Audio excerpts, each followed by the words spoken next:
Alrighty, g'day guys. Just jumping in here prior to you watching this one on YouTube, just to let you know, while you can hear everything fine, the podcast is fine. Just for the Eddie's portions of it, you cannot see him. For some reason, Zoom didn't record his portion of the video, where it usually bounces between the speakers. As for those that watch on YouTube regularly will know, whenever he's speaking, which you can hear absolutely fine, you just don't see him. It's just paused and either whoever was last on, whether it be me, myself or Jamie. I'm not sure the reasons for that. I didn't notice. Unfortunately, it's not something I noticed while we were talking, because on the Zoom call itself, we could see Eddie fine whenever he was talking. So just one of those things that happened. I'm not sure if it was a Zoom issue on either end, but the most important thing is you can hear him, and that's the core aspect of a podcast. So you can hear him and hear the great chat that we have with Eddie across the next hour or so. And make sure as at the end you'll notice that we kind of cut off somewhat abruptly as we head off to some Patreon chat. So if you're not part of the Patreon already, get around that. That's in the show notes. To get some more chat about some AFL media stuff, as well as just some stuff about overseas sports that we know that Eddie loves, and Jamie and I certainly have an affinity for as well. So some fun Patreon chat, but for this first part, you'll get to hear and see 2 out of 3 of us are talking about the season so far. Let's get into it.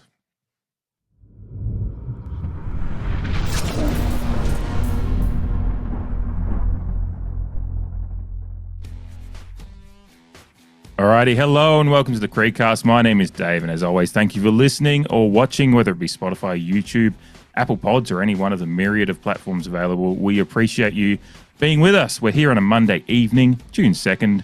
Of course, no game was played this weekend for your Port Adelaide Football Club. Sweet relief. It was the bye, which means we are here for the mid-season review. Joining as always, and as I referred to you last week, Jamie, my fellow intrepid traveller through the 9 circles of the 2025 Port Adelaide hell. Jamie, how are you, mate? Yeah, I'm good, thanks, Dave. Yeah, certified podcast therapist as well. Yes, yes. Needed a lot. Therapy is in session. And as also joining us, friend of the pod, host of both the Eddie Cornes Show on SEN and the Eddie Cornes podcast. In case you can tell, it's Eddie Cornes. How are you, mate? Good evening. I'm very excited to be here. Thank you for having me. I think this is very comfortably the best Port Adelaide podcast out there, so I'm honoured to be invited on. Yeah. Oh, God, I'm so glad you said that at the start before we actually get into it. No. Right out of the gate. Yeah, very flattering. Yeah, every one of our fans, we know that they're a footy nuffy at heart, because we don't skip over a lot. We like to delve into a bit more detail than some other sporting ventures, football more specifically. So yeah, no, it's very much appreciated when someone tells you they like your work. Yeah, no, massively appreciate that, Eddie. Yeah, I mean, let's get right into it. Before we get into like the journey so far and the games that we've seen so far and all that stuff, Eddie, going to you first. We appeared on your show back in January, which was great. It feels like a long time ago now, though. Very good contrast. Yeah. Yeah. The bright summer sun of January. We just heard of the Todd Marshall injury. We didn't even know about the succession plan at that point. Zach Butter's injuries at the start of the season. So much has gone on since then. How are you feeling now when you look back to that talk and everything we were thinking about in January to what we've seen now? Is it above expectation? Where are you at the line as far as where we are now in mid-season? It's pretty funny. When we did that podcast, I still had quite a lot of hope for the season. And then I did another pod like right before the season started, and I was actually pretty negative. So the hope had already dropped. And then it just kept getting lower and lower and lower. Like they just keep underperforming on my expectations, no matter how low I get them. So it has been a pretty disappointing year so far. I don't think that's a hot take. I think that's just reality. And even me, who didn't have high expectations, I didn't expect Port to finish in the top 8. I thought they'd be around that 10 to 12 mark. I'm just finding it hard to find positive in this season. So yes, it's been a tough year, but hopefully maybe somehow it improves a little bit after the bye. Yeah, with what is rated as by a lot of metrics as one of the hardest fixtures remaining. Yeah, it's like you're trying to look for small parts of hope, and I agree with you. I think we were, in the summer sun, as I said, you kind of build yourself up, you get that hope. Everyone's 0-0. And to be fair, years previous had seen some good results. But I mean, Jamie, I know you were there for that podcast too, and you're one of one thing I love about you on the podcast is you do have a fairly good even keel about how things are going as far as like trying to bring some perspective to things. But I mean, hearing that and then now thinking back to that January podcast, as well as having a week's break from the last game that we've played, are you in a similar place, or have you got a different perspective? Oh yeah. It's all disappointing. Everything's disappointing. I remember when we recorded that episode, I said that I didn't think that we had a premiership winning list, but I also said that I thought we could still challenge for an elimination final spot. But yeah, it's just been the perfect storm so far this season, and everything that we would have hoped for coming into the season, both in and out of the club, everything has kind of worked against it. We've been up against it, and they haven't lifted to the occasion when they've needed to, and rightfully so. There's a lot of questions being asked. In saying that, a lot of the professionals had us finishing 13th, so we're only a fraction below that, and it's surprising to see the fallout when I don't think anyone had high expectations. But like Eddie said, where we are right this moment is pretty bloody disappointing. Yeah, it is. It's interesting. I was thinking about this as I was getting my notes together to get ready for tonight. There's been some talk, like the injuries are a major factor in this year, but then you look at teams like the Western Bulldogs who have had a fairly extensive injury list in the first few weeks of the year, and we're covering a lot of positions, and you could just tell there was a buy-in and everything, like, and all of that going into how they were playing, regardless of who was playing. Yes, they're going to be better with the likes of Bont coming in, and then Darcy missing has probably affected them, but they're still getting the results, or at least being competitive. Eddie, how do you feel about? I know it's interesting. I wanted to touch on this before we get into the round, like looking at the round by round stuff. You mentioned, I think, in our show with you at the start of the year about Ken maybe getting more out of the list over the last few years than some might expect, like taking a little bit of that blame away from Ken, which objectively is like, and there's some people, I talked to a bloke that was over here for the Geelong game, shout out to Rory on Twitter, who does his models and metrics and stuff like that regarding games, and his metrics have said that Port he had Port out of finals last year. He just said I kind of said, did they just emotion ball their way along the line? And he said, yeah, that's probably it. And said this year is more about where he finds them. Do you find some of that validation in your point of view? Not that you want that as a Port fan. I know you're a Port fan, but like, is that what you're seeing now, kind of more regressing to the means of what maybe the Port Adelaide list has been over the last couple of years? Yeah, definitely. I've got a few issues with some Port fans, and I know they mean well, but there's some things that they get angry about that I just don't understand. The main thing is the whole Ken never won us the premiership. He's a shit coach. I hate that. Like, go through every single year Ken has coached us and tell me the year that we had the best list in the AFL. There's not one. And I don't think there's a year we've had the top 4 best list in the AFL. But Ken consistently overperforms as a coach, and we consistently overperform. I think if you put the best coach in the AFL with this year with Port Adelaide, he had Craig McRae, you put John Longmire, you take him out of retirement. I don't care who it is. The best coach, Port are still in a very similar position. I just don't think this is a coaching issue. I think this is more of a list issue. And honestly, I just think it's such a sad way for Ken to go out. Like, he deserves better than this. And I think we're going to get to a pretty ugly end here. So, yeah, I am finding a little bit of validation, however painful that validation may be. But I think the reality is Port fans expect, or over, I don't know what the word is, over, I guess they just have higher expectations for the list than what they really should. And Ken has consistently coached better than what the list actually was. Yeah. I tend to agree. The more I'm watching this year, especially, it's and it's not that Ken has had those moments where he's at the end of each year or at the start of a new year, he said, "Oh, this is the best list I've ever had," and that's often something that some Port fans, who, again, as you said, mean well, but will say that. It's like, well, you said it's the best list you ever had. It's like, what is the other option to say that? Like, you're not going to sit out there and go, "Oh, it's pretty average." Like, I'll see what I can do with it. Like, no, you got to set your team up, and that's what Ken's been good at, is like, battening down the hatches and bringing the group together to get the best out of them. And yeah, I think that's actually just a side. I just want to ask Jamie now, because I think that's actually great. Like, Jamie, would you agree that like over the course of Ken's tenure, not this is going to be a Ken podcast, but Eddie's just brought it. my brain stems. Across his tenure, like, have we ever been like a top 4 list? Because I have often looked back at those lists, especially when you look at the team he inherited and took to like 15, 16. Yeah, pretty rough. Yeah, but even prior to that, like even that list he took to a prelim final was, 2014 list, them getting to a prelim and taking Hawthorn right to the edge and almost beating them, and probably they should have beaten if they had kick straight. Like, that is an absolute miracle. That's one of the greatest coaching performances in Port Adelaide history. It doesn't get enough credit. I still think we go through and beat Sydney if we get through that game too. On 100% we do, which is the painful part. But taking Hawthorn, who's one of the greatest teams ever, I think we lost by 2 points in that game. Like, that should get more credit. Oh, look, we make it known we sit on the apologist side of the fence. We're like center left in that regard.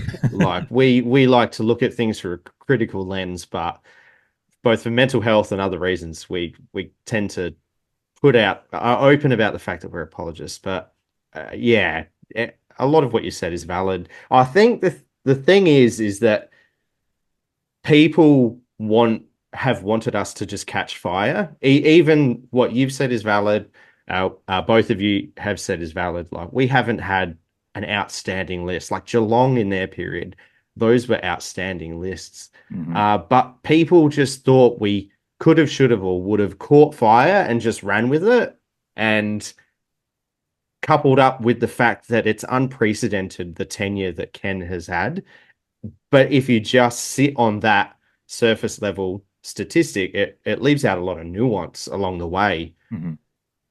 Like, no club has ever had a coach that gets the team to such a level without making the grand final or premiership. Like, we've discussed it, I think it might have been last year, Dave, where a lot of the coaches that get recycled out, and Carlton comes to mind, like, it's because they're performing poorly. But by and large, we've performed quite well. But then the finals record gets segmented, and goalposts on both sides of the fence, it might be said, get shifted all the time just to justify one's opinion. But you still have to look at it objectively. And from my point of view, what's making this season, if we want to bring it back to that, a bit easier for me to take, is that a dip isn't anything uncommon in the AFL broadly. And we've generally got ourselves out of it within this last 13-year period. Like, personally, I think the club's in a better position overall. And I agree with Eddie. It looks like it's going to be an ugly ending, however that may be for Ken. And I think it won't be coming from me, shall I say. I appreciate all he's done, besides the fact that he's been unfortunate not to have won us a premiership. But I appreciate that he's given it his utmost to do so. I don't doubt that for a second. Yeah. I mean, I would tend to agree. I have always said, and I feel like Eddie would probably agree with this as well, and everyone that thinks that you're trying to steal a living as a coach is I think that's one of the dumbest things I've heard in any football or any sport. Like, the coaching is one of the hardest jobs in any sport, particularly AFL coaching, that you don't get the remuneration that maybe an NFL coach or whatever does. You're constantly the scapegoat for everything. So that's just how I feel. Is like, there's no way he's trying to steal a living or being doing what he's doing. He's putting his heart and soul into it, and it's probably not like to the detriment of his life, because I'm sure he could go away and live quite comfortably out of the spotlight and be quite happy. But he's sacrificing that for Port Adelaide, which it's, as you said, Eddie, I think it's a sad end that it's probably going to end in a little bit of his possibly worst season. No, I agree 100%. Like, who would want to be a coach? Ken could have easily 2 years ago stepped away and gone and taken like an upper management role at like a West Coast or some struggling Essendon, club, but he stuck around because he wants to win a premiership. Yeah. Like, this isn't This isn't him stealing money. Ken is a fighter. He believes in this club. And I think he's not going to get the recognition he deserves until 5-10 years down the track when Port Adelaide maybe are struggling a little bit. Or maybe, Yeah. but whenever Port Adelaide take a real dip and there's some down years, I don't think Ken will get the recognition he deserves until that period. Mm-hmm. Yeah, no, and that's unfortunate. There's going to be some that will never give that recognition, but I think there will be history often. History I think will be kind once we get through this period and whatever is to come. That was a great tangent because as Eddie and any listeners will know, Jamie and I enjoy our tangents. But to get it back on track to this year, I'll do a little speed run through rounds 1 to 4 and what we saw in the first month of the season. So round 1, which was round 1 for us, and round 2 technically for Collingwood, saw us go to the MCG and allegedly play a game of football, though I would still argue that we probably haven't really played on the MCG yet because we were absolutely overrun and smashed by the Collingwood Football Club, who had been similarly criticised for their efforts in their opening round match. 21-10, 136 to 6-9, 45 was the score. Really, really rough stuff over at the MCG. Round 2 saw us bounce back as expected, but also there was a little bit of a caveat of what Richmond had done in round 1 for themselves in the big surprising win against Carlton. But we did what we were expected to do. 21-14, 140 to 9, 14-68 was Richmond's score. We led by as much as 86 points before settling for a 72-point win in what felt like we're bounced back, we're good, everything's going to be fine. Oh, but Marvel on Thursday night footy in round 3 said, no, everything's not going to be fucking fine. It's actually terrible because we lost I think we were lucky to lose by 12 points in the end. 9-18, 72 to 8-12, 60 for Essendon, who were just brought on Saadeh Hooley, who was debuting in the fourth quarter and decided to take over the game. Port Adelaide simply couldn't run with them, and some of the questions about her fitness started in this really in earnest after that game. And round 4, for the last one of this first little batch of matches, saw one of the most intriguing games I think Jamie and I have ever had to try to review because we found a lot of positives despite the fact that it was really, really terrible to lose 10-12, 72 to St Kilda's 13-11, 89. In a game that saw a lot of statistical dominance by us, but as is going to be a theme as we move forward, we couldn't get the chocolates. Eddie, looking back at that first 4 weeks, reading it out again, I am frustrated as hell, particularly when I get to that St Kilda game. It feels like a lot of missed opportunity, barring that Collingwood game. How did you see it as it unfolded in that first month of the season? Well, the Collingwood game looks a lot better now. Like in the moment, that was just a real kick in the nuts. But now it looks, you know what, that makes sense. I think that's right around where we are. Collingwood beating us by 80. That is who we are. The other 2 losses, like you said, there were some positives. Like there was some good stuff to take away from that game. Some of our younger players played all right. You could kind of see if this team was going to be decent, you could kind of see how it was going to happen. Mm-hmm. And we also at that time thought the fourth quarter fade outs were like some sort of not a consistent thing. It was just some, a blip variable that we couldn't really control, and it would get back to normal by round 5. So I think I'm going to be kind and give it a C-. There were some positives, and things get a lot worse as the season goes on. So I'm going to be pretty nice. Yeah, I needed a few professors like you in college to give me a C-. Like objectively, yeah, you're right. Like that St Kilda game did give some C- vibes. Jamie, I know you and I were at that St Kilda game together, and it was an intriguing one. Looking back for you, your letter grade and any thoughts looking back now with a couple of months removed from it? Yeah, I was hungover for that St Kilda game. Oh, you were? So not very fond at all. Yeah. I'm going to go a D. Based on expectation. I agree, though, that the Collingwood, where they are now, where we are now, it's like, okay. Yeah. Yeah. Richmond was one of the most bruise-free games of football I've seen this year. We were basically playing rugby.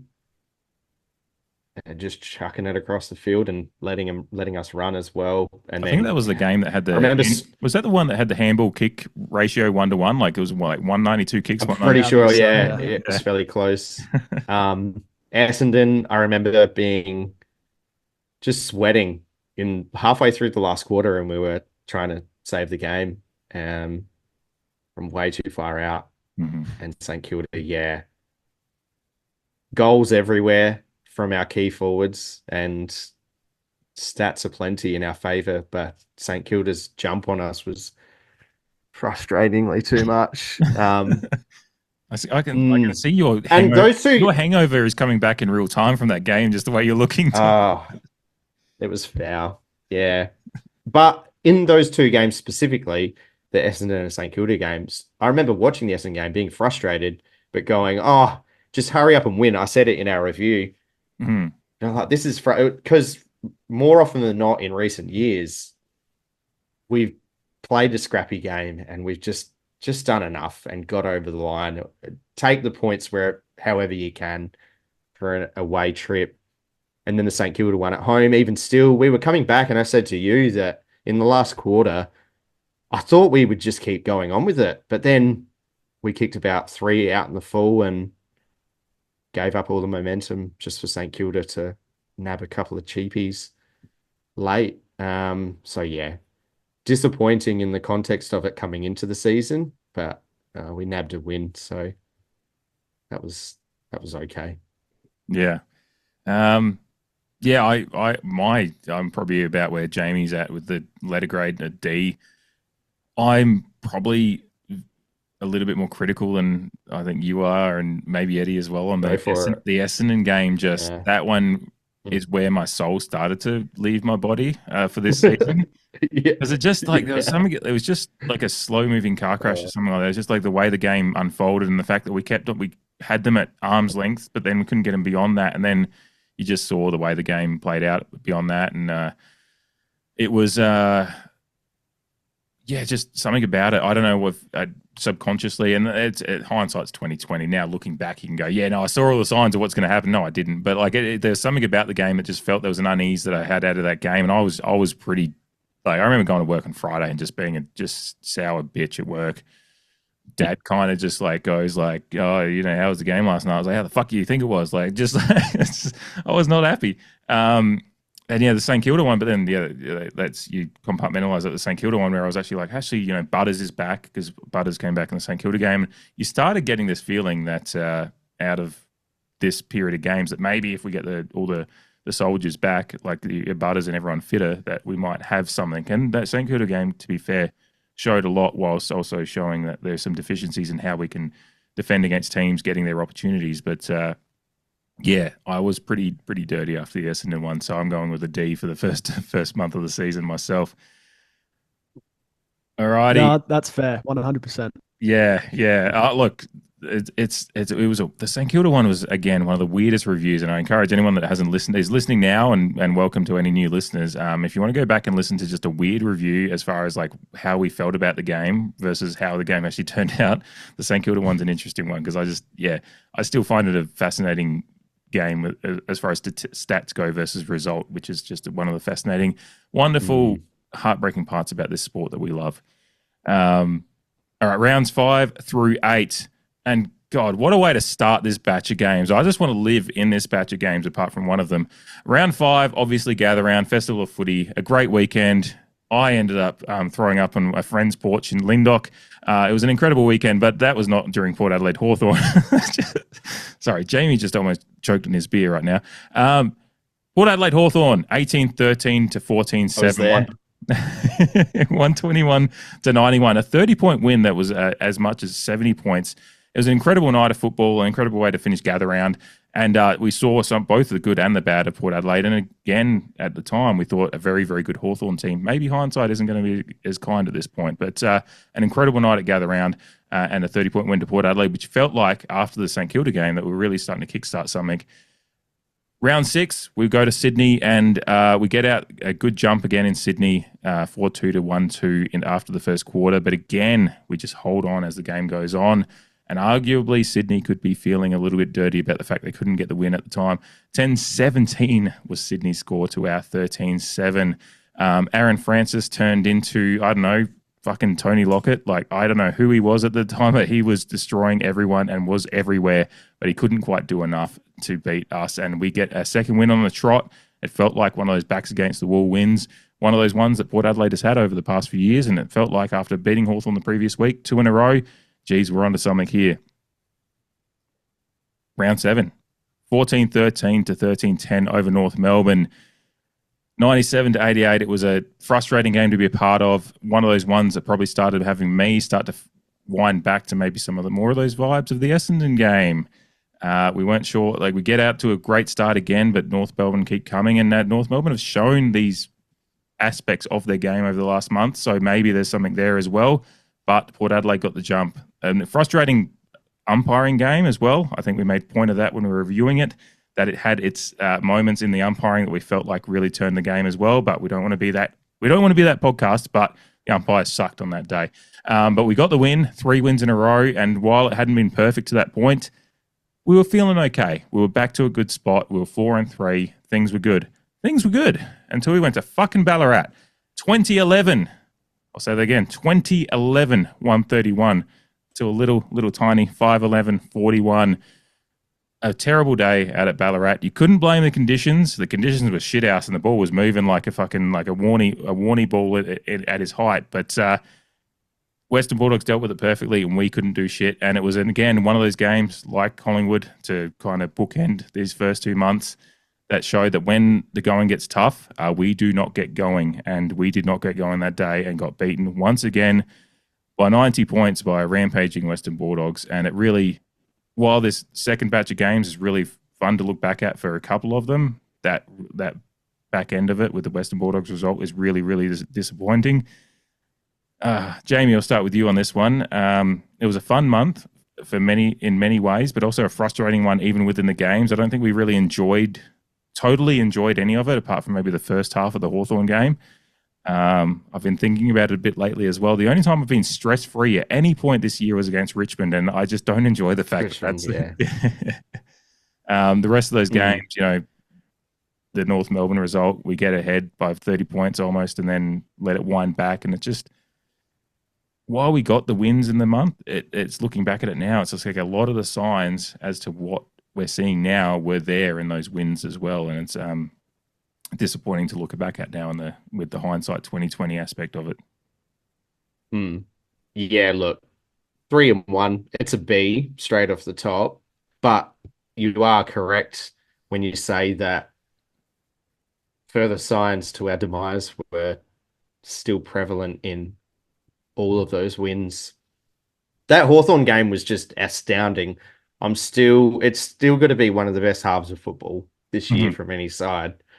But yeah, I worked my way down to the hill to spend the rest of the game with you. And I remember nearly eating the stubby holder that you'd given me, the gather round stubby holder, when they got to about 22 points in arrears. But yeah, thankfully we held on. Gritty win in Sydney. At that point of the year, they haven't started well. They haven't continued well, but you're still like, we'll see. It's still Sydney in Sydney. I think we tipped against it in our preseason show. So looks worse now. And like you said, HORNE-FRANCIS went Super Saiyan for a quarter. And the North Melbourne game, I'm completely frustrated about still. I can't get over how frustrating that game was from an umpiring point of view. Obviously, yeah, letting the lead dwindle, but also not knowing what to take out of it because of just the melting pot of events that happen throughout the night. And the Bulldogs game, while it was a shit day on the football field, it was a fantastic day on a personal front, as you're well aware of, Dave. We had a party instead, and it was election day, so plenty going on not to watch the football, and I'm glad I didn't, like I said in the review. Matt, you mentioned the Essendon game earlier being your kind of like trigger. I think this was mine because like I checked the score at quarter time. I was like, yeah, cool. And then I didn't check the score again until maybe during the third quarter, and we were 75 points down, and I was like, oh, because the Collingwood one, while it was just ridiculous, coming into the season full of hope and whatnot, and Collingwood just like, stop, he's already dead type stuff. And you go, all right, well, that's one. All right, no more. But to serve it up again in round 8, you're just like, okay, this season probably isn't going to be like seasons well, the last two, perhaps. For me, more so. So, yeah. While a three game stretch was nice, and I think I said in our review last week that it's no surprise that our injuries started to dwindle around this period. And then that Bulldogs game just pushed us back the other way, and now everything else is kind of unraveled with it. Yeah, no, it's a good succinct way of putting it. Yeah, the Bulldogs game as far as the day was great. Like, partying with you guys at the house was great, but a terrible game and a horrible way to finish it out. Eddie, there's so much to talk about in this month of games, but just give us your thoughts on that. Like, what are your thoughts, Eddie? No, what are your thoughts? Conflicting emotions for this stretch. I mean, the Hawks game, I came away from it. I was like, Ken's still got his fastball. He can still get the boys up and about for a big game, get their emotions raring and ready to go. And then you go to next week and it's like, oh, they played okay, but then they kind of shit the bed in the fourth quarter. And then the North game is just one of the most frustrating games I've ever watched in my life. I was paneling the game, so I was like pressing the buttons for SCN, and it was an in-studio call. And I was in the studio with the guys calling. And I just wanted to scream, but obviously you can't make noise because you're the panel lot. But it was like one of the hardest things I've ever had to do, not to just yell at the TV, like, what the fuck are they doing right now? And so they're calling it off of a TV. Sorry to interject. Are they calling it off of TVs at 1 King William Street? They were, yes. Yeah, right. Is that for Power Nation? So that was, and it was, they don't often do this, but it was just, I'm not sure what happened this week. I think they had call teams all over the place. So anyway, they just decided to do this game off of TV, and it was the camera work. I don't know where the game was. It was the Fox cameras get a lot of criticism, and you understand why when you're watching the callers and the ball like floats between the posts, because the camera's on such a strange angle, you can't actually see if it's going through the goals. So it was actually a really difficult call for the guys in studio. Anyway, so that was just painful. And then the Bulldog game, I turned it off at halftime. So, it was self-care. Yes. I didn't have a party to go to, so I couldn't, try and. Well, I did my back. I did my back that day. This is showing my age. I'm north of 30. And so it was a great day in some regards and a terrible day in others. Was that the week you had so it was a strange week. Podcast, I think. Yeah, Jamie did his back, and anyway, go ahead. Yeah, I got sick. Sorry. Just anecdotes jumping in.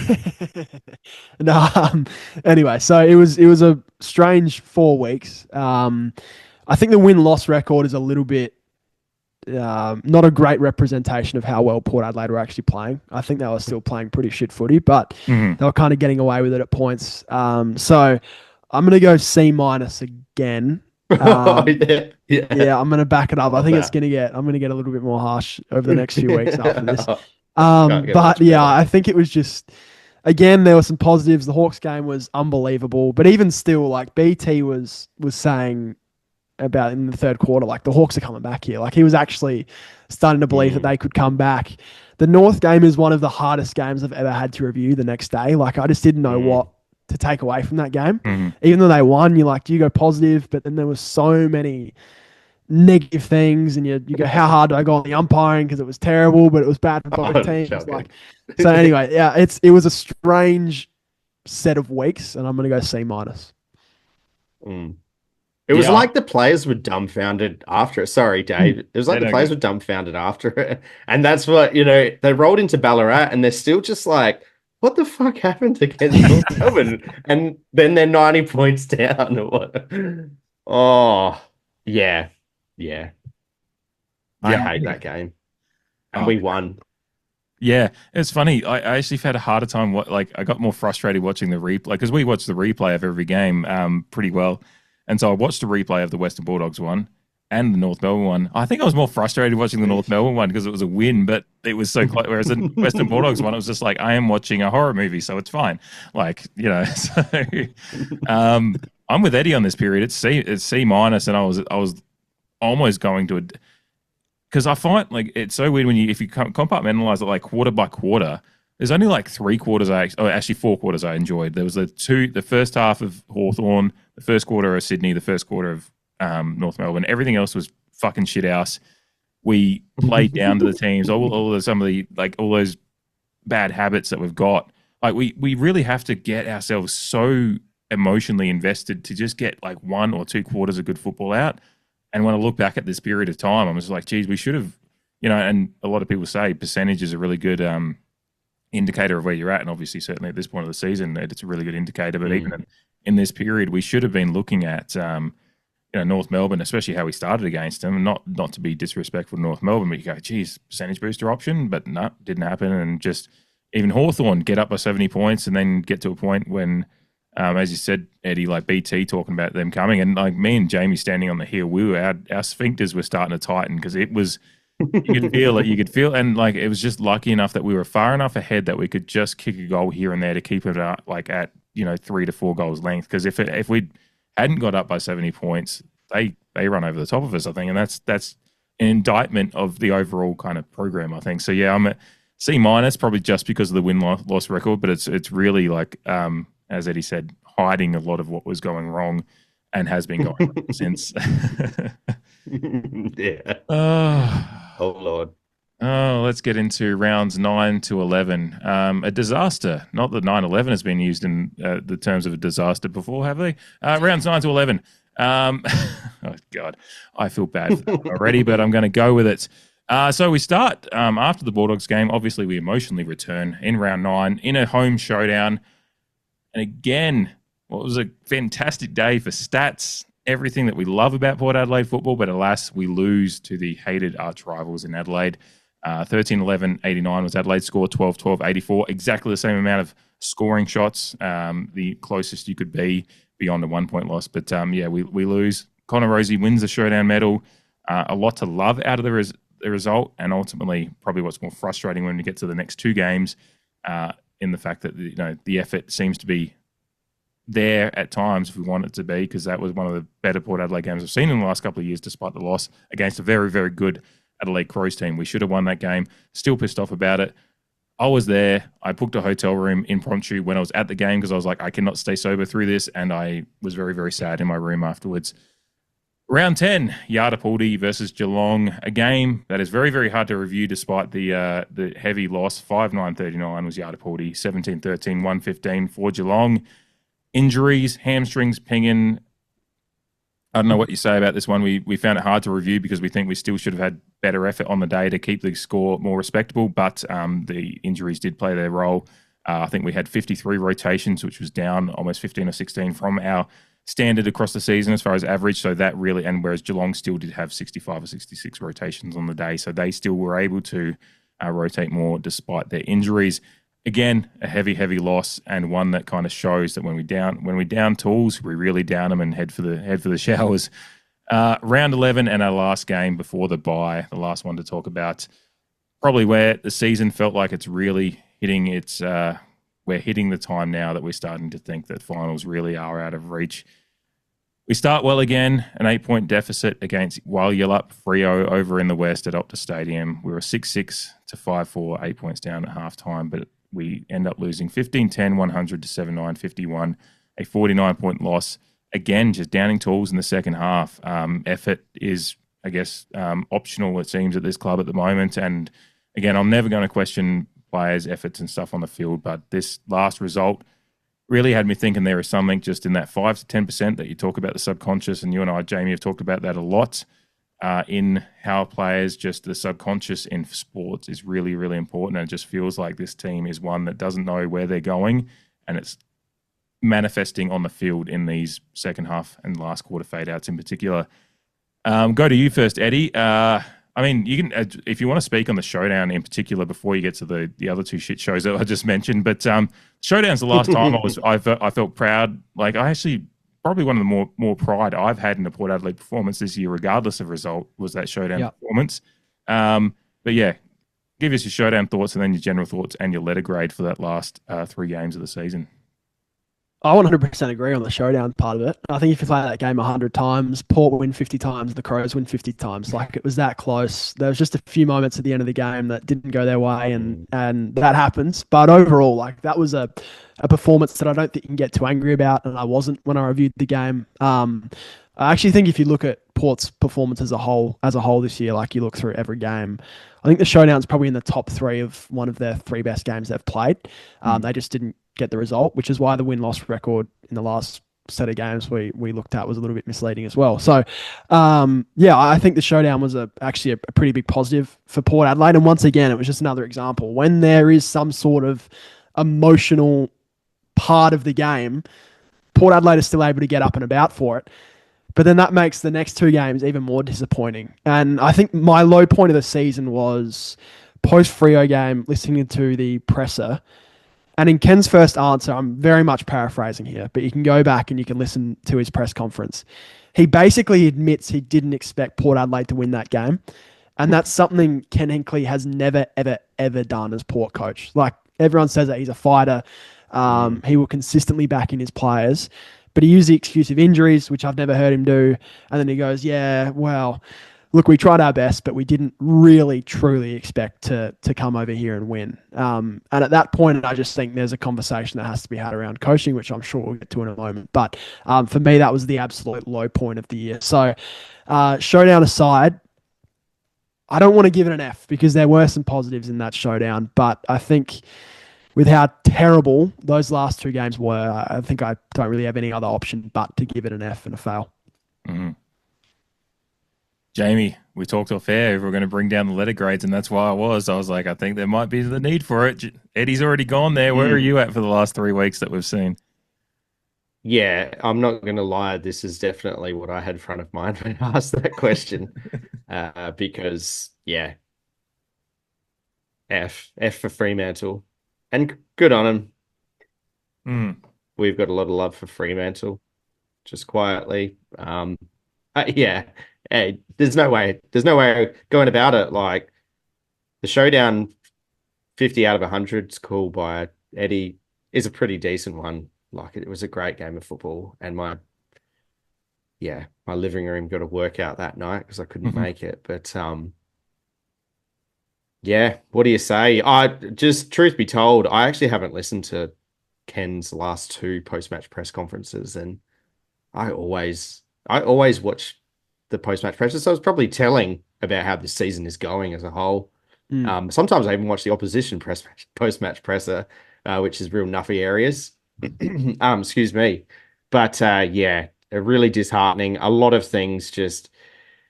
I can't help but feel that even in that showdown, though, if, we're 10% better or we've got a bit more about us as a whole, we still get over the line. If Big Charlie was there, which I'm lamenting every single week, because, what has unfolded as well as we head into the bye is just our forward entries are still a question. So maybe Charlie wasn't the culprit that a lot of people like to hang shit on him about. I'll just jump in here. All the Port fans for years used to talk so much shit about Charlie Dixon and how we used not to just Port fans, but yeah. Well, everyone. But we used to just kick it to the top of the square and hope Port for the fans. best. And now we've gone the complete opposite of that, where it's all about lead ups and finding space and being accurate going inside forward 50. And it's been a complete disaster. So maybe there needs to be a few apologies about that in terms of, again, another example of people overestimating the talent Port Adelaide have on their list, because we're seeing it now. There's one person in Port Adelaide's forward line that is able to get open on a lead. It's Mitch Georgiades. And other than that, there's a sheer work rate for him at the moment, though. Like, if we were better delivering it to our forward 50, you just imagine how many more opportunities he would generate on top of the ones that he is through painstaking effort, just continual effort. So credit to him. But a big presence is just hard to replicate up forward. And I mean, the Adelaide Crows are benefiting it from a local point of view. They're benefiting from having, if not one, obviously two big presence. It just makes such a big difference. Every team that has had that big just behemoth up front, they've got something about them. It just adds a bit of extra X factor to everything. And to do it now with the smaller forward line, yeah, you have to get a lot more right along the way, and we're just not capable of doing that at the moment. Injuries aside, we haven't really seen the close to a full strength side show that if we've managed to have one on the park, we're not capable of that precision that we need, which I feel is a bit 15, 16. We tried to go more precision rather than dynamic ball movement that got us ahead of the 8 ball early on in Ken's tenure. So yeah, I mean that statement from Ken's pretty damning that Eddie said before. It's yeah, it doesn't fill you with much hope, does it? No. Well, it's kind of like what I said earlier. It was like when people were talking about him talking about having the best, every year saying, "Oh, it's the best list I've got," and not saying the thing that people think because you don't want to, criticize the squad you've got. But yeah, you've got to, if you're saying that we didn't expect to come over and win, like what's going, like what mindset, like is that Ken's mindset a little bit this year and his last year? I know everything behind the scenes is, I know where he's invested, and even Ollie Wines. There was an interview with Ollie Wines today. Regarding mainly regarding his heart issues, actually, and getting possibly getting some more off-season surgery to try to rectify, because he's saying he's the 1% of issues that hasn't helped him get over the line on that. And they just there's a brief mention about Ken and them saying no, we're still playing for him, he's still invested, but yeah, it's just like having that kind of that's that subconscious thing that I think Jamie and I have been talking about all year. It's just like, is that 1%, 5%? I think David King talked about it after the Collingwood game. And the succession plan for stuff came up immediately, and I think understandably so, because that's if you go into a succession plan, you open yourself up to these conversations. I think, and I think good conversation about these things is good. The sensational stuff, whatever. But I think there's good, mature conversations to be had about these methods that clubs go through, and yeah, we're seeing a little bit of that 1% off stuff that's happening with a team that doesn't have complete buy-in because it's in transition. And I think, those comments from Ken kind of speak to that a little bit now that I think about it. I hadn't thought about it. I did watch that post-match presser, and I think I was, probably a six-pack deep and just like in the depths of misery at that point, being a Saturday night game. But thinking back to it now, it's just like, it's all these little signs to just a team doesn't have it's in transition, and but they could still be fighting it out more, I think, and that's what's disappointing to me. I'm right there with the F grade as well. I think while that showdown, I think, a great performance as far as having some pride in it, I still think we should have won that game. Like a better version of Port Adelaide over the last few years wins that game. Despite the fact that this is the best version of Adelaide we've seen since 2017, the fact that we fought it out that well, we should have won that game. So, yeah, that's it. That takes it from not being like, if you can get lower than F, obviously in the alphabet you can, but it's in letter grading. But yeah, the last couple of results, that Geelong one, yeah, you can caveat it with a little bit of injuries, but we still should have fought that out better. And then, yeah, the Freo game, just, the rain and everything, and the aesthetic of the Freo game just felt like the end.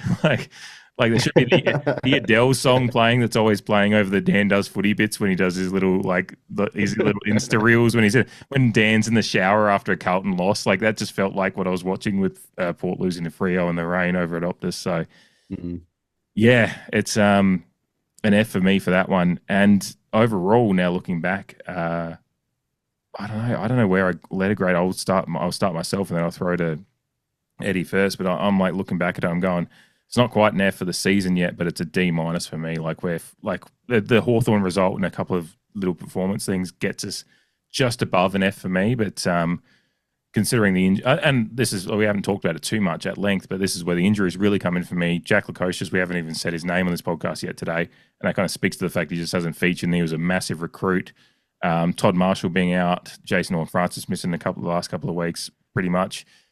Zach Butters missing the first 3 weeks. We've just been in and out with injury. Again, not an excuse. Western Bulldogs dealt with it because they've got more buy-in. But I think there's those factors go into my letter grade not being quite an F, because I think if we were playing like this and we were mostly fit, that would be a altogether different problem. But I'm still on a D- for the year so far. But I was flirting with F. Really, really eyeing it across the bar. But I'm sticking with D-. Eddie, how are you feeling across the first 11 weeks of the season? I'm mostly in agreement. I mean, Again, I'm not an F, but I'm very, very, very close. Like I'm about as D minus as a D minus gets. I understand the injury argument. I just think every team has injuries, and I hate it when I just think as soon as a coach brings up injuries in a press conference, it's just excuse making, and it just shows weakness to me. So I hate that. Like it's again, I said it earlier, like something Ken's been doing a little bit recently, which he's just never done. So I tend not to use injuries as an excuse, but then again, like it's just cooked Port Adelaide's forward line structure. Todd Marshall, I think we actually underestimated that. We did an instant reaction podcast basically to that news, and I don't think we gave it enough credit as to how important Todd Marshall would have been to this year. Lukosius, I just think is so overrated. And I don't think he was ever going to play as well as many Port Adelaide fans and many AFL fans in general thought he would. You know, he wasn't getting a game for Gold Coast for a reason last year. And we're seeing that a little bit now. You know, I just think sometimes Port Adelaide, or this year, Port Adelaide just thought they were a little bit better than what they actually are. And they're now feeling the effects of that. And the future's also going to feel the effects of that. So again, D minus, a lot of really disappointing results. And the main thing being they just look like they've given up. And as soon as there's a little bit of resistance, and as soon as they fall behind, they just seem to say we're not good enough, and we're just going to go home and lose, and not really feel too bad about it, I guess. So yeah, Port Adelaide's a D minus, but they're very close to an F. Jamie, you're going to go there. You're going to give us an E. Is there going to be an F from you, or are you gonna No. just flirt with it? No. No. I'm going to be kind and give it just a flat D. There's not a lot of positives to take out of it. That's what my wife says when it's a flat D too. Yeah. Or a floppy D. But yeah, moving right along, it's... Hi, Andrea, if you're listening. What do you... Yeah, and she will be. I don't know what more I can add. There's a lot of questions being asked and not a lot of answers to them. It all plays into it. I did think that Ken would give us more honest press conferences this year because he's got nothing to lose. But yeah, to not show the heart that we've come to expect, and even in like I compare this year a lot with 2022. There's a lot of weird similarities with these two seasons, but yeah, I don't remember being ripped apart as frequently as we are. Injuries or otherwise, and we had 21 in-season surgeries in 2022. So there was some disappointing losses throughout that year, but we're just losing in a really horrific way. Like you compare Port Adelaide. Sorry, I'll jump in. You compare Port Adelaide to what Richmond's doing right now. You know, they've got much lower expectations than what we have. And every single week they're fighting as hard as they can and looking like they're out there with the expectation that they should win. I don't see that with Port Adelaide at the moment. And that's what we used to have, like even in our down years. That's what we've had. By and large, like the majority of the time, we are a bit of a boom or bust side historically. But the bust has been few and far between across the journey, and it's just insipid at stages, regardless of injury, regardless of whatever. Like you said about Richmond, they're so young, and it's what we didn't have. As even putting the injuries to aside, the age of our team against Fremantle was an age profile where we should have won.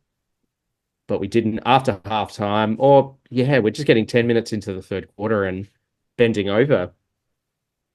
Who knows why, truly? There's obviously a lot of opinions about why. But like a senior side in comparison to Freos, even though they're at home, should just get the job done. And we were nowhere near it in the end. Yeah, I think the comparison to actually, the Richmonds and stuff, because you look at a lot of different team averages and ratings across the year, and a lot of the areas we're really struggling in is, comparable to the Richmonds. Like where there's a lot of areas, and actually just the on the couch tonight, I think with their premiership window, we have slid all the way back down to the bad side of that with the Richmonds and West Coast of the world, but like they've got a reason to be there. We are meant to at least be fighting. We all thought we were going to be fighting at least for finals. Like whether we get there, we don't know, but we just want to be in the fight, and we already feel like we're well out of that because again, percentage being a good indicator of just your results in game to game. We're just not there, and the Ken concessions about and to your point, Jamie, about Ken's press conferences, I really was hoping to see like Ken do the Will Arnett and semi-pro where he's just like smoking and drinking on the call, like just like to have a little bit of relaxed, like I like to smoke when I drink, like just have a little bit of relaxation to the season. But yeah, there is a little bit. He hasn't been quite as open and in those press conferences, and then you get the one moment of maybe concession but it's just acting like, oh, we weren't expecting a win anyway. So it's a really frustrating thing that we're not quite getting that, but we're getting all the negatives of the succession plan, but we're not getting the positives as far as maybe a Ken that was being a little bit more open and candid with us as fans. Again, that's not a criticism. It's just like I would like to see a little bit more of that. You kind of teased it before, Eddie, but I know you had Koshi on the Eddie Cornes podcast earlier in the year, and he said we're not that team. We're not going to make that decision halfway through the year or whatever. I'm paraphrasing, but regarding the Ken moving on earlier, and there's lots of thoughts out there about why or how or when it might happen, and there's been reports by different people in the media about when it might happen. But just your opinion now about where we're at and what do you think we need to see going forward? Because there is arguments both ways as to whether Josh Carr should step in now, or do you just let Ken coach out the year and give Carr a fresh start in 2026? I hear the argument that Ken should stay on for the whole year. A lot of people at SCNSA think that Ken should basically take the bullet for Carr and head into next year with some hope and just give him a fresh slate. And I get that. I thought the bye was the perfect opportunity to move on from Ken. You could spend the first week celebrating what Ken's done, step aside mutually and say, Ken's been a great servant of the club and just acknowledge how great he has been for Port Adelaide. And then the second week heading into the game, you can kind of give Carr the full reins and then say, we're going into the rest of the year, no expectations, and we'll see what happens. And I just thought that was the right move. It obviously hasn't been made. I think there's a really obvious jumping out point, to be honest with you. So I don't know what round it is, but they play Brisbane at the Gabba, and then the week after they have West Coast at Adelaide. I think that's the game where Ken gets moved on after the Brisbane game. If we're all being real, Port Adelaide have no chance at playing finals. But I just think they want to give Carr an opportunity to come in with a little bit of optimism and hope, and maybe he starts off with a win or a big win over West Coast and give just some Port fans a little bit of hope. And it's like you've mentioned, it's a really tough schedule going forward. So if Carr takes over now, Port Adelaide could have one win for the rest of the year, and all of a sudden people are questioning if Carr's the man. So I understand why they didn't do it. I find it really hard to believe, though, that Ken's going to be the coach for the rest of the year. I just don't see that happening, and I don't think that would be the right move either. Just give Carr an opportunity to get a few games under his belt, feel what it's like to be the main man, and if there's some sort of positive and some sort of improvement, then that's just a bonus. Yeah. Yeah, I'm leaning. I think we've talked about that. Jamie and I talked about it earlier in the year too. Like, it just seems like the inevitable, or the common sense decision is just to give Carr a little bit of runway. It's stress free runway as well. I know you and I have talked about that, Jamie, at times this year when it's come up in random conversation on the podcast. Is that where you're at now? Is like you'd like to see it happen when it makes sense, rather than just let this kind of ride just crash to a halt at the end of the year with Ken still at the helm? I'm ambivalent. I'm probably more ambivalent than you guys are, to be honest. I just try and rationalize it in my mind as if Ken they didn't announce the succession plan, and I think Ken would have left that up. All the same topics would have been discussed throughout the whole year, because it was already expected that there would be a succession plan anyway. But I think that Ken leaving would have always been if we were out of finals contention. Mark Bickley's point about if Ken was to give it up, I think that was back in round 4 or whatnot. That would be one less coaching resource down, and that's not really fair on Josh Carr either, which I understand. So that kind of rings in the back of my mind about when to move someone on and whatnot. So whether they announce a succession plan at the start of the year or not, we would have gone as far as we could have. And then if we, mathematically were impossibility to make finals, then Carl would have taken over anyway. I like to believe them when they say that the whole club is aware of what's going on. And I do believe that Josh Carr is already doing a lot more than what they let on. Does that concern you at all? Does that make you scared that Carr might be having a lot more of a say coaching wise than not necessarily? Yeah. I understand the question. Not necessarily, because like I said, even under Ken, we've had some pretty average years, and there's a lot going into this year, whether it's a mental, there's obviously a physical or a lack of physical representation. We haven't really been able to display our best football or our best team for a lot of the year. So I mean, like I said, this is fairly apologist perspective, but it's how irrational. I like whether Carr is fully in control now, and this is why. But we've played one particular game plan for a lot of time, and I don't think it's as easy as flicking the switch in such a shift to what we're doing. On one point, you don't have the representation to fully display it, and we haven't had done since the start of the year. So while I think that we should be showing a lot more heart, I think we could have, considering what has ailed us this year, we could have probably reverted to a bit more of a simplified game plan to bridge the gap while we wait for people to return. But at the same time, they might be going a bit like Ken's comments against Freo. We don't really expect to do much, but we're going to try and shift a game plan under the guise of Ken's, already tumultuous career in the perspectives of many. Let us work on it and get some games into some people who have now been afforded the opportunity, like Josh Sin, Ollie Lord, as a result of injury. He would have still had to put a fair bit of work in if Todd Marshall was available. But there was a lot of signs, even in the preseason, that we were going to have to put games into people who were less experienced with all the foregoing of experience that we've had in recent years. So I'm not concerned about how the team's playing in relation to whether Josh Carr is majorly in control or not. I think once he's wholly and solely in the chair next year after another preseason, because you mentioned Adam Uze before, he's mentioned you don't get a lot of time with players in the off-season or the preseason. So the turnaround to change habits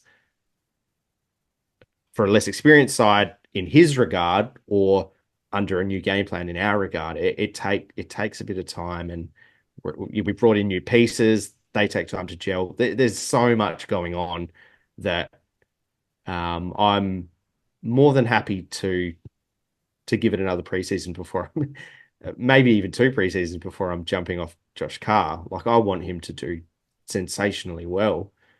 And if he was a shit coach, so many other clubs wouldn't have chased him for so many years up until now.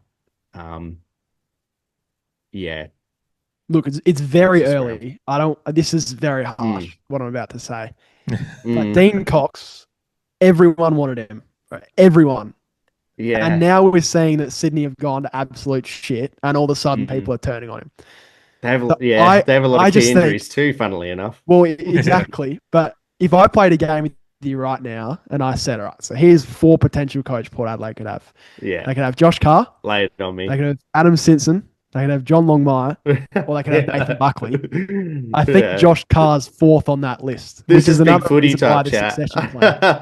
Yeah, which is another reason why the succession plan is so stupid. So I'm just of the opinion, let's just see what it looks like. Give them a shot, and if they go to shit, and if they because Dave and I have both been for change for quite a while. We haven't been against change, but we also understand the machinations of Ken being extended the 1 or 2 times that he has recently. And so, yeah, if they made that call now, I totally understand your viewpoint. And yeah, I'm not against it.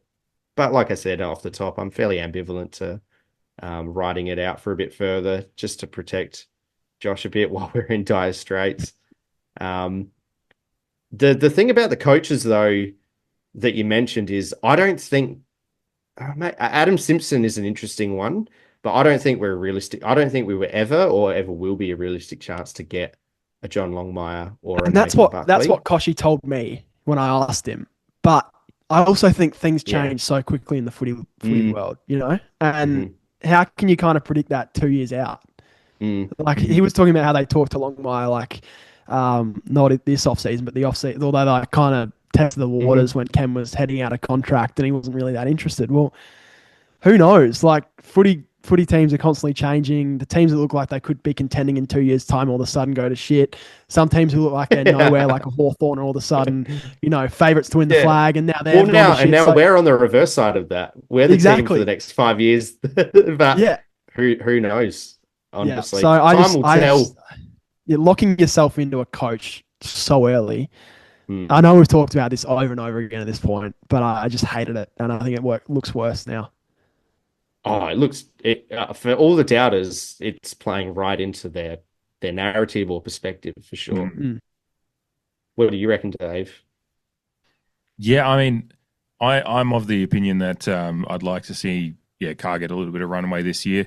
I just think both for just the vibes of the club, it's going to help. Like it'll just help ease the transition into next year because it's just going to be like not that you've got to be beholden to fans and because it's a vocal minority in many respects, the people that really voice their opinions on the social medias, but the social medias again sounding like I'm 50. But no, I don't. Why do I do that? That's what I'd like to see him get that runway because then you get a little bit of this year and then you get next year and then at the end of next year you can really start making. And not that I want to jump off him at the end of next year if there's still a transition because as we've touched on, the list might be in a way that Carr might be dealing with it if he can get. Fans will have a common sense idea of what Carr's getting from the list at some point next year anyway. But I mean, I would have liked to have tested the waters more. But as we've talked about, Jamie, like Port Adelaide does have history of, it's funny. Fans talk about Port not holding to the culture of the club from the Sandful years, but the culture of the club from the Sandful years has been to promote from within. There's been a lot of that, and so promoting Josh Carr up the ladder. Ken is the only outsider, outlier to that rule. So which is Carr coming from within is very much a part of the tradition. So look, I'll give him. I want to give him a good shot, but it would have been nice to see what the waters were because as you said, the Longmire thing, like talking to him 2 or 3 years ago, he was probably more invested at Sydney. Now he's out of it. I mean, 100%. Just an example, just because I have to do it once, because Jamie knows, to bring some Liverpool examples into here. Like, Jurgen Klopp retired from Dortmund in 2015 to take a year off, and then 3 months later, Liverpool came knocking at his door, and he went, "Oh, I can't turn that one down." So Liverpool get Jurgen Klopp in there after he was apparently exhausted and taking a sabbatical, and 3 months later, he's Liverpool's manager, and we know what happened those 7 years on from there. So. What someone said 2 or 3 years prior doesn't really matter now. It's as you said, a lot of things can change, and I mean that's what gives me hope going forward to Port Adelaide as a whole. Just like lists can change very quickly. Things can change. I mean just even from a list profile thing, like the Crows were beaten from pillar to post 3 years ago for their drafting and their recruitment. Now they're being lauded for their recruitment because they've just had 3 good seasons of recruitment. So a lot of things can change, but. As far as this year goes, I just wanted to touch on a couple of stats because I think it speaks to what we're talking about as far as the game plan and some of the just the fact that the team just doesn't know what it. There's 2 stats that just across the 11 games now that are really, really key to me. And you and I, Jamie and I, have talked about this a lot. But Eddie, we're ranked first in team to opponent clangers per game, and we're ranked third in team to opponent turnovers per game. Does that just speak to the disconnect right there? Like, I think that's what it all boils down to me. There's other things about speed of game plan and all that, but those two stats to me just speak to a team that's completely just disconnected. And that ultimately is why we're where we're at. And we're probably lucky to be 4-7 when you look at that, to be fair. That's two really interesting stats. And honestly, I've got no idea why that's happening. Like, I'm not sure what the source of that is, if it's coaching, if it's just a lack of development with some of our players, if it's effort, if it's bad decision making. Maybe it's all of those things.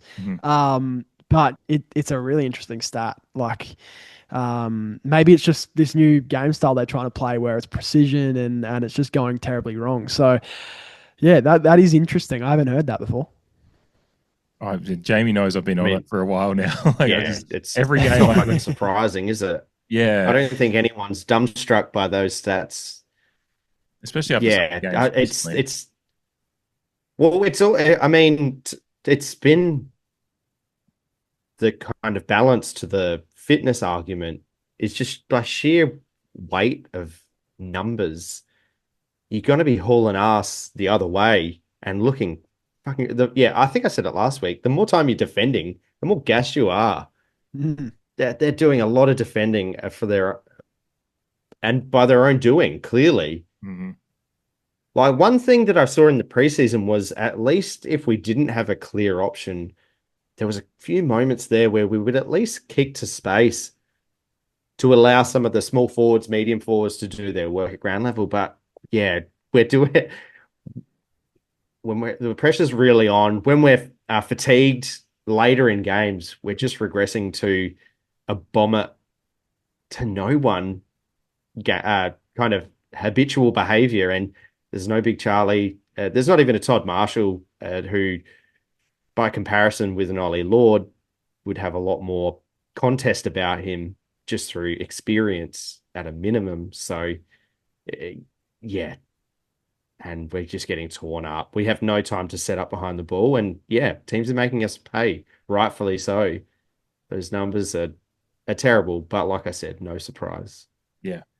The other one that kind of speaks to that turnover number and the hauling ass to chase back, where we have the second most defensive 1v1s for the year so far. So just behind GWS, actually. But we are finding ourselves for one of the top teams with late defensive 1v1s, and our loss percentage in those situations is just below AFL average. So it actually speaks to the fact that and something you and I'd love to ask you, where you think the line, just a quick summation of how you think the three lines are performing, like how you feel about the defense, the midfield and the forward line. Because I think Jamie and I have often talked about, we think the defense is actually, while they're getting torn apart a lot, they're actually performing okay considering the weight of numbers against them, because they're getting the second most defensive 1v1s they're having to do per game every game, but their loss percentage in those 1v1s is just below AFL average. So it's still not great, but where the weight of numbers against them is just so heavy, and we've found that we can't blame the defense too much. Yes, we'd like a better defense, obviously, but we can't blame the defense too much for the travails we're finding ourselves in.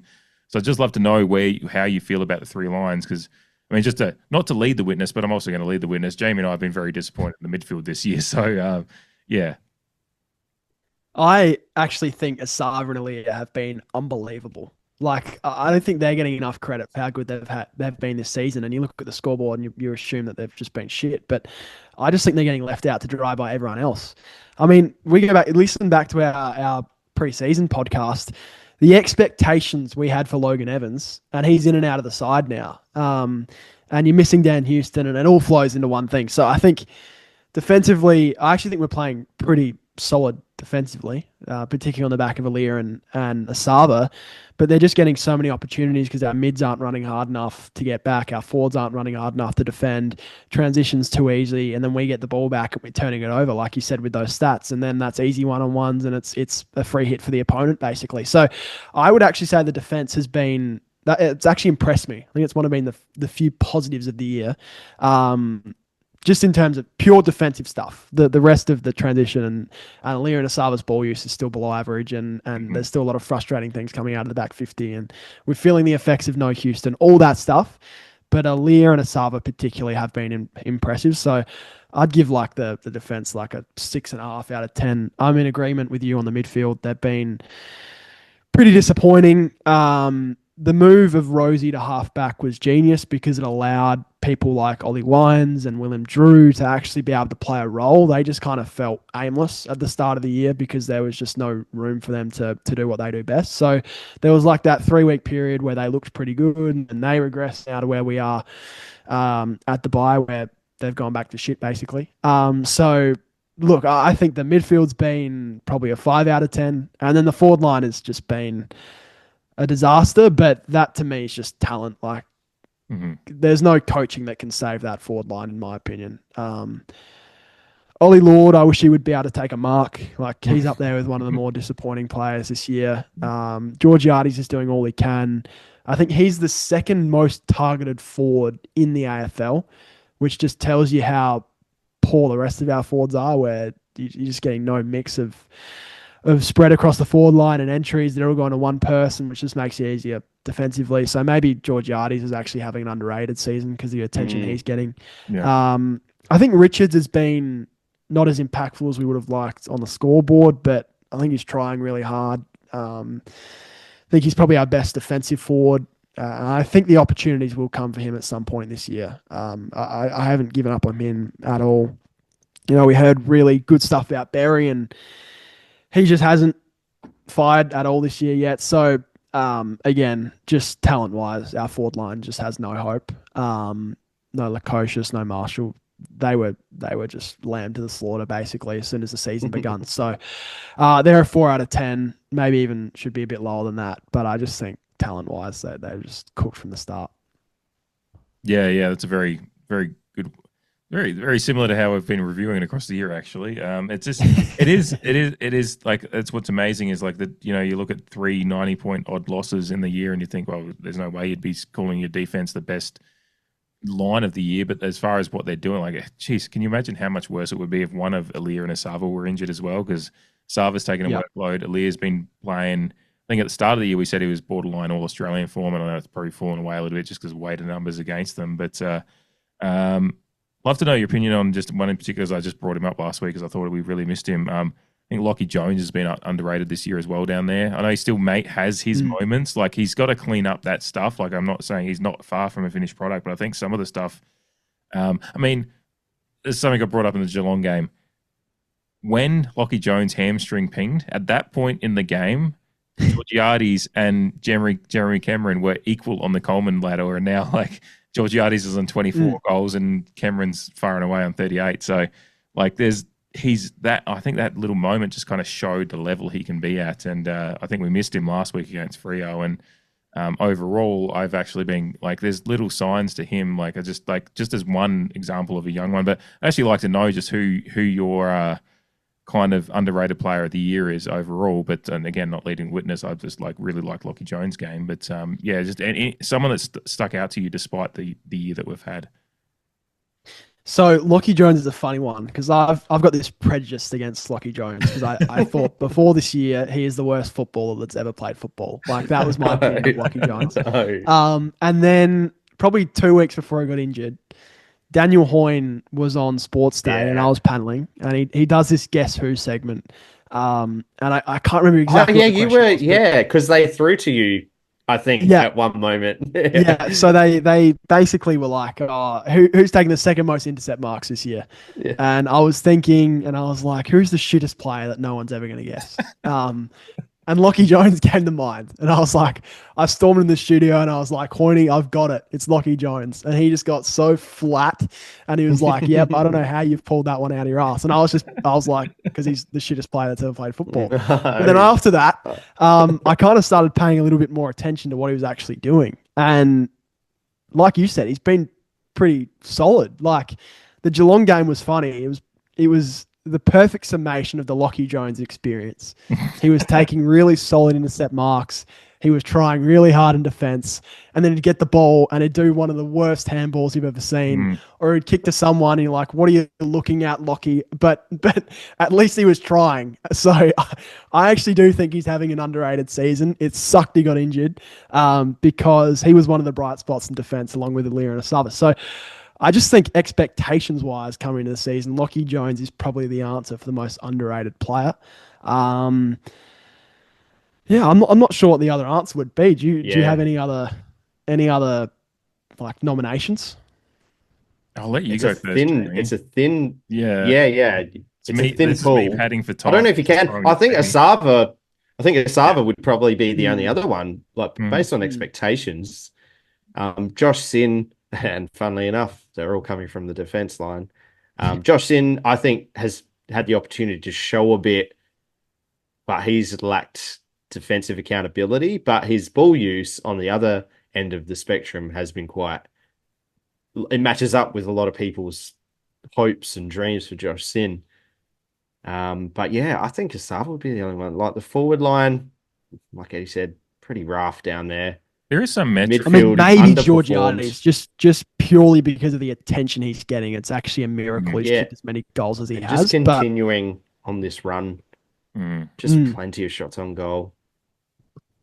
I think strangely, like the only other one I could think of is like Ollie Wines is actually having a really, really good year, and he just doesn't. Yeah, that's a great. It's weird to speak about him as an underrated one because he's a former Brownlow medalist, but like we just because of the stars that we have in the Butters and the Rosies or whoever's running through midfield.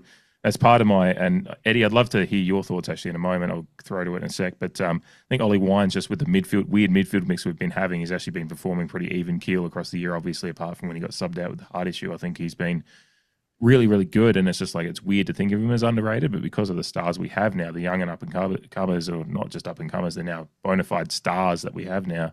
Ollie Wines kind of gets forgotten that he's a former Brownlow medalist, just still running around, getting 25, 30, getting the contested numbers, getting the clearances. His ball use generally is a lot better than it used to be.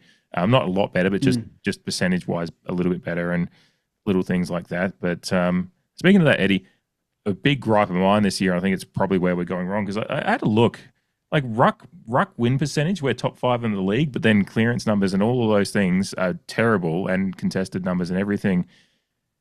I've had and I've been looking at CBA attendances just every week over the last 5 or 6 weeks, and every time we play a team, they've got a couple of guys that are up there in the 70s at least, obviously ruckman aside.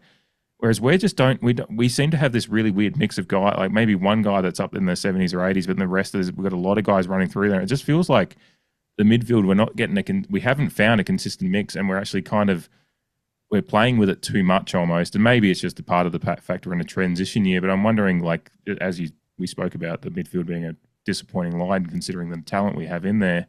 How are you feeling about that midfield mix? Because I can't pinpoint it, but I'm struggling with what we're doing there. I just don't know what we're doing exactly. Yeah, it's a bit confounding, honestly. Like, I think hit outs are the most overrated stat in football. It's more important where you actually hit the ball out to than just get your hand on the ball. So, I mean, I don't think Vicentini and Sweet are playing all Australian type years at ruck, so I'm not gonna say that we're letting our ruckman down or anything. But yeah, I 100% agree. Like, I'm not sure why we haven't performed as well as we should have, to be honest. Like, I'm not sure what's holding us back. It's a shitty answer to your question, but I just think no one knows what's happening. Why are we not one of the 5 best midfielders in the competition? We should be on paper. I don't know what's the issue. And the funny thing is, I hate to go back to this, but Josh Carr is the midfield coach. So, yeah, maybe that's a little bit more pain for Port Adelaide fans that our new coaches, maybe his position group is letting us all down a little bit. Well, the positive is that he won't be the midfield coach. True. So hurry up and, I don't know, get Serge in, or Michael Voss might be available again to come back. But, maybe. We've missed him. Yeah, well, and isn't it funny that he copped a lot of shit when he was the midfield coach by supporters? So, yeah, you never truly know what's going on. Yeah, but what were your thoughts on Ollie Wines specifically? I think Dave asked that off the top, Mm. because I love him for one, but again, don't want to lead the witness. No, I agree with you all. I think the Brownlow year probably wasn't the best player in the comp, but I just think he had such a good year for Port Adelaide, Mm. and like people shit on that Brownlow, but I think he was pretty close to being right up there. So I don't. I'm not someone who goes out and says Ollie Wine's the worst Brownlow medalist ever. But I just think there was the drop off, which made that look even worse. But I think the way he's kind of responded the last probably year and a half, his back end of last year was really solid as well. Has been really impressive for Port. So he easily could have just got satisfied with the Brownlow and kind of faded into being a little bit of a below average player and just kind of going through the motions. But I think he continues to be someone who does fight each and every week and put his body on the line and get into contests that maybe some other players wouldn't when they're down 70 points. So yeah, Ollie Wines is definitely up there as one of the more underrated players. Mm-hmm. Mm. Yeah. Yeah, I was saying in our review that like I would just want to empower him again because he's just a beast of a human. I think I'd hate to get to the end of his career and we've kind of wasted his mold a little bit because it's rare again, like a big beast like him. They're rare to find. And you mentioned that he could have had a drop off hypothetically after the Brownlow, but he's never come across as that type of person that doesn't just commit 100% to his craft. And no surprise that after he got the Brownlow, and on that note, just consistency across a whole year. He had a beast of a year. Bontempelli was obviously his biggest rival for the Brownlow, and Bontempelli's highs might have been higher, but he wasn't near as consistent as Ollie Wines was across that whole season. And so, obviously biased, but I just think that Brownlow was absolutely deserved when you consider the consistency at the level that he was going at. And after that, with the two interrupted preseasons that clearly affected his football, yeah, the people who criticize the Brownlow go, oh, well, look, he dropped off, but he's come back around. He's had two full preseasons. And in the meantime, we've kind of gone, oh, we've got new toys now. Like, let's polish them up and let's put them to work. And they're fantastic footballers, but I don't think we should just permanently resign Ollie Wines to a defensive midfielder because he can run through anyone. Mm-hmm. And we could utilize that a bit more. I just don't want to waste him while we've got him, if you know what I mean. Yeah, no, that's fair enough. He probably could have taken a little bit more of this is probably a coaching thing, but without HORNE-FRANCIS, like maybe just put a little bit more of the responsibility on him. Because that's what he was doing at those levels. And sure enough, he's a little bit older now, but he's pretty fit. Like he's still an Adonis of a human. I think he's still capable of those things that you just mentioned. No, 100% agree. Yeah. It's funny because he actually seems to not have, knock on wood, but like the injury issues are aside, it's only the heart palpitations that pop up occasionally that seem to derail him. Is actually, playing most games pretty, and had reasonable fitness across the last 18 months since, the full preseason in 2024. I think one more thing I really wanted to touch on, and it's just like, I guess we've touched on one player from the back line and Ollie in the midfield and midfield stuff. It was great. A little bit of discussion in the off-season last year about where Ollie Lord's going as far as his future goes. Eddie, I'd love to ask you, with what you've seen this year, it's Jamie. No, I'm a little bit off Ollie at the moment, as much as I love him.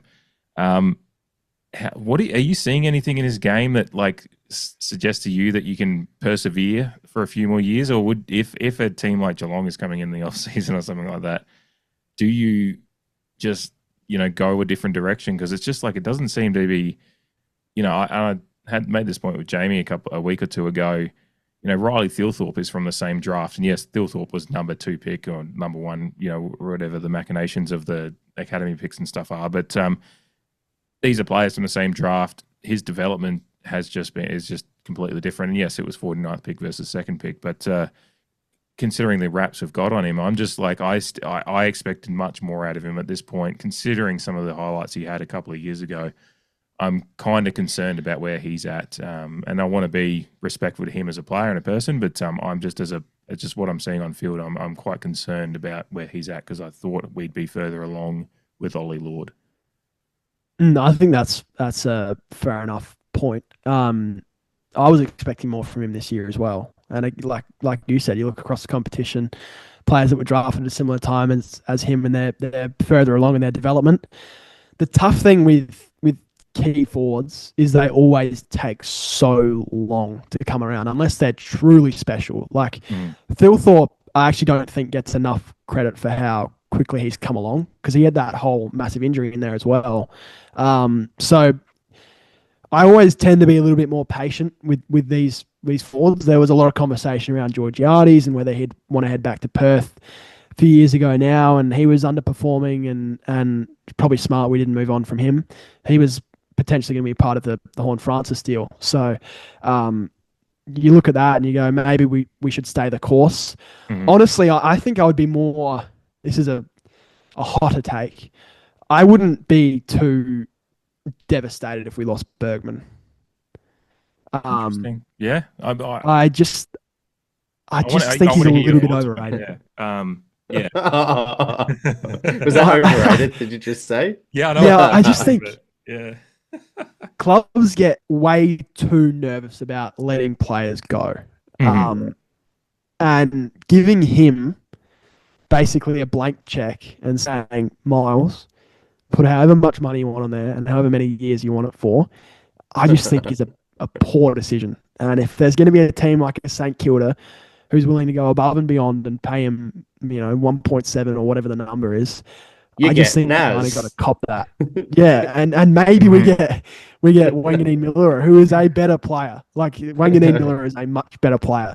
Bergman's he's one of those guys that you just watch his highlights you just like watch how he moves and you go, he looks really good.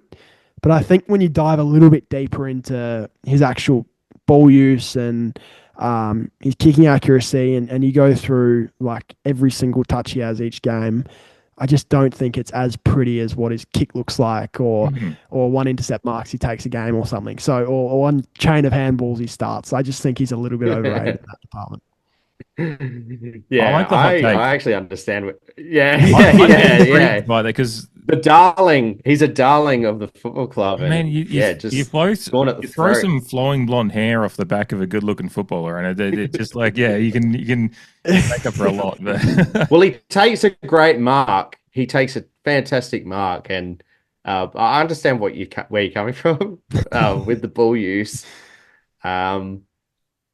And obviously he is coupled with Butters in the same topic of conversation. And if I'm to choose one or the other, I'm obviously choosing Zach Butters. And along the same lines is I think there's a genuine fullback or a full forward, if you want to class it that way, of dealing with the St Kilda and a Naz on the receiving end in that kind of hypothetical deal.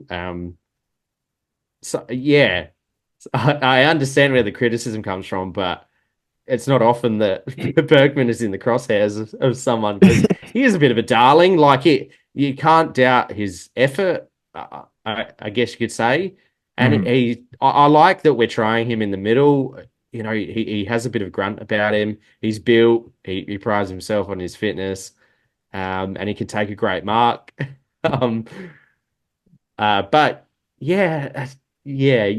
I think with good people, you hope they turn it around. This is the hottest take, and maybe only 10 people listening to this podcast will understand this, but he is the takes. Bradley Beal of the AFL.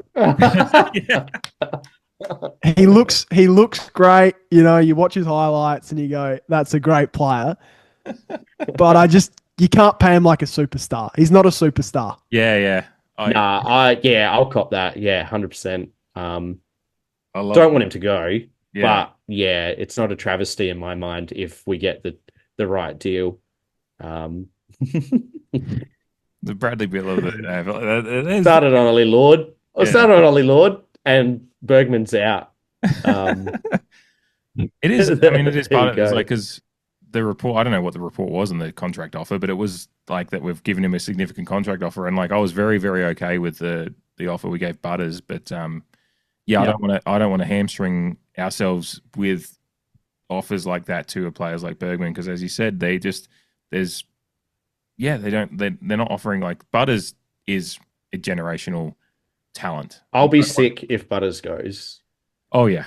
Yeah. I'll be sick every time if, and I don't want to believe that it's happening, but if it were to happen, every time I see him in a jumper that's not Port Adelaide, I'll feel ill. I can 100% already see that, but I'm hoping that doesn't become a reality. But I can already feel it. Like, if it were, I would need a sick bag at the ready every time I see him on the And TV. I'm looking at this through the lens of, I think Port Adelaide are going to have a really tough next few years. I don't see the light at the end of the tunnel. So I think you got to learn from your mistakes. Bergman is a better player than Jack Lukosius, but I think it's a similar test case where you can't play good players like they're great players. Butters is different. He's a heart and soul player. He's a leader. You need those guys during tough times. You need them to stick fat, and help teach these younger guys that you're going to bring through how to be a professional AFL footballer. Port Adelaide don't have a first round pick this year, and I find it hard to believe they're going to get any better next year. Like, what's you say, have less injuries? Okay, there's a new coach. But other than that, like, we're starting to hit the peak of Butters. We're starting to hit the peak of Rosie. HORNE-FRANCIS is probably 1 year away from hitting his peak. Other than that, there's not a lot of growth for this team just yet. So I do believe that this is going to be a tough few years of Port Adelaide, and you can't make it worse by rejecting a first round pick for Miles Bergman and getting. You kind of have to consider it's like getting a ton of money off your books because you're not paying him that money. So, yeah, I know it's a hot take. I know a lot of people will disagree with that, but I just don't think you can be scared letting good players go when you're going to have to pay them great player money. Mm-hmm. It is very, and I know we'll get into this and we'll transition to some Patreon chat in a moment, but it is the more brutal but realistic way that a lot of American sports teams and build their lists is like, there's is that you have to take the emotionality away from it and just go, what do they offer you? And yeah, Miles, to your point, like, as much as we love Miles Bergman and like what he currently offers us at his current level of investment is perfect, but like, you do need to see more out of him. Like, yeah, people will go, oh, look at what he did against Dawson. Like, that was a very specific, game planned, like perfectly executed moment. And the Crows didn't know that was coming. Yeah, they had no idea that was going to be the plan. So, I remember texting Jamie from the hill and just being like, "Oh my god, Bergman's at the centre bounce!" Like, none of us really knew. We'd always hoped we'd see it at some point. But the Suns did it with Beal this year. They had him come off the bench one game and he came on and scored 30, and everyone was like, "Oh, maybe Bradley Beal's back," and then he went back to being, Bradley Beal. So I just, again, I'm repeating myself a lot now, but no, I love that Bradley Beal is randomly catching strays on the podcast. It's great. Yeah, he deserves all the strays that come his way. I love that, and it is a very pragmatic and objective way that you do have to, and that's what sometimes gets lost in the fan conversation, is that you do like, and that's part of, like, I love falling in love with players and everyone. I love Miles Bergman, and like, but you do have to take that out of it a bit and go, where are you actually going to go? And like, you just look at what Miles Bergman does versus what Zach Butters does, and as you said, Zach Butters' heart and soul, as well as just someone who, what he does on the field is like, we're talking, not to compare him, but the people have actually said he's a young Gary Ablett Jr. and stuff like that. That's the levels that Butters has been talked about at times.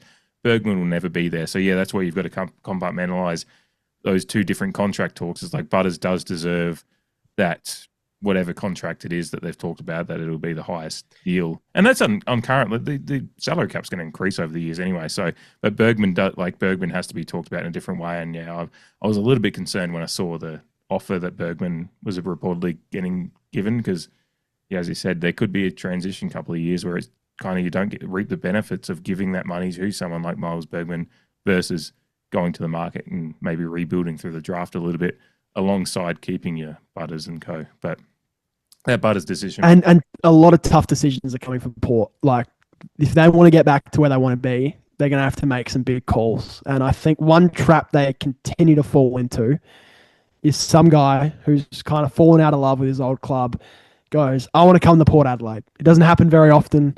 And then when it does, they get really excited. They overpay. They give them a big contract that they don't really deserve. And then they get into a bit of trouble. So I just think there's going to be a little bit of pain.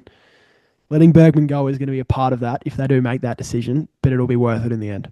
Mm-hmm. I love that. And it'll be fun to revisit this at the end of the year if we do this kind of podcast again at the end of the year and maybe talk about some of the contract stuff that'll be more imminently coming at that point of the year. Do you have anything else you want to, do you have any, I'll throw to you, Eddie, first, like last thoughts on the first half of the year? Anything else you want to throw out there for the fans to your thoughts on the first half of the year?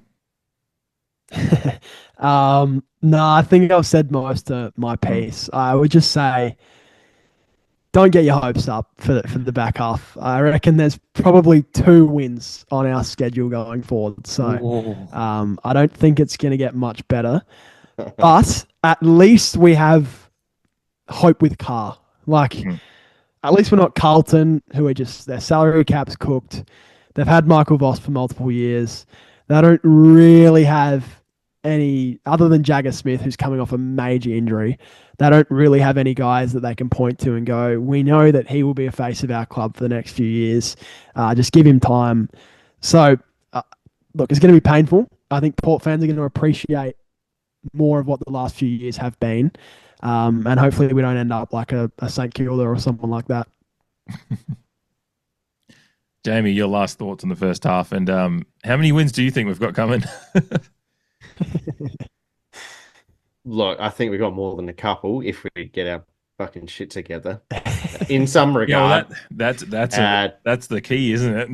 We've been waiting for that. Just look at the schedule. I reckon our 2 wins are West Coast and Sydney. I reckon that's it. Sydney, yeah. Depending on how this weekend goes, who knows what Melbourne will dish up? But that's true. Because that's at Adelaide. That's the only caveat. Because and you mentioned Carlton. Like we play Carlton twice in the last 7 weeks. So if they're equal amount of rabble, we may be able to snatch them at home. Can't say that word, Jamie. When your teams are, don't say that word. When your teams are rabble, rabble. Yeah, I will not. And Tim Silver's, you're a fucking idiot for doing so. Come on, Tim. But yeah, it can't get much worse than our first half of the season. I desperately hope it doesn't, but from an investment point of view, from a financial lens, I'm hoping that if anything, the back half of this year, we're buying when the stocks are low in some of these less experienced players, getting games into them. We need to remain competitive and hoping that those dividends come sooner rather than later next year. But if it's not next year, the year after, there's some people we need to persist with. We're obviously going to persist with the succession plan and Josh Carr and his new game plan. So, yeah, they need to get something out of the back end of the year. And if that's a bit more synergy, then so be it. And games into players. Yeah, that's about where I sit as well. It's about synergy. It's about, and if whatever percentage of Josh Carr's game plan is there, if we're not already leaning into it too much, or if we're not actually pulling the pin and moving full time to Josh Carr, at least just moving towards whatever that game plan is going to be. And yeah, if he has players that he wants in certain, like just starting, like we're at a point where this second half of the year for me, as a way to just compartmentalize it, this is the start of our preseason for next year. Like from now is how I'm looking at it. Like I don't, as far like mathematically, we're not out of it. And yeah, I want us to keep winning games, and I will invest myself in game day. But as I sit here in between in the bye, I'm just already sitting there thinking we've got to start. This is the start of the Josh Carr preseason, so to speak, even if it's not official. As far as just getting games into players, like I want to see the more of Moraes and not sub. Just playing with him too much. If you either have him in the SANFL to get proper legs into him or have him playing full games, those kind of guys, because Moraes has shown enough for me that there's just something there. He's got to develop his body and all that kind of stuff. Yeah. Yeah, absolutely.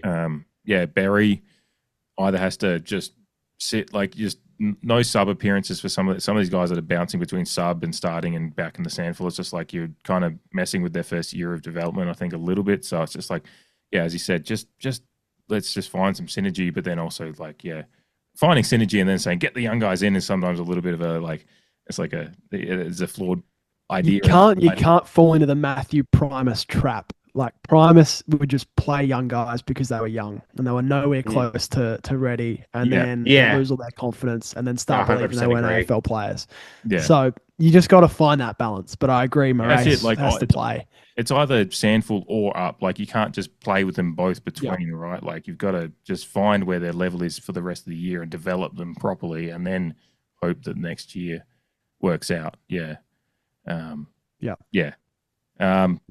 Looking forward to it. Not in the sense of like I have much hope, but I am, as Jamie has said a couple of times, we're nuffies and we are here for the ride no matter what. And I'm sure Eddie is, you growing up how you have as being, you've had no choice. Like you just have to deal with this stuff. So it's Port Adelaide. We'll be here no matter what to see how the next few years goes. And if nothing else, it's going to be fun to watch a few new guys come through. And it's part of like, just as an overall idea, I just love, I don't love it, but it is part of the thing you have to accept about AFL football. Is it is cyclical. This is the system that they've developed, same as American sports. It's like this is what the system is. It's not the Premier League or anything like that where you can just buy your way into competing strongly every season. You have to accept that there's going to be dips and troughs, and as well as the top. And some teams kind of float between both without getting there. Some teams have the luck of just building the list right. That's part of it. So I'm here for the journey no matter what. We're going to dive into some Patreon chat in a moment. So if you're listening and you're not signed up for Patreon on the main show, you're about to hear the podcast end. And that's sad. You don't want to do that because we're going to talk to Eddie about we're just going to shoot the shit for the next half hour about some things that I really want to talk to Eddie about in respect to maybe some AFL stuff, but some American sports, NBA stuff, and a lot of the stuff that's going on elsewhere. So if you are not signed up to Patreon, patreon.com/the Creed 1870. Go do that, and then you get to hear the rest of this conversation because right now it's about to stop for you, and that sucks. Bye.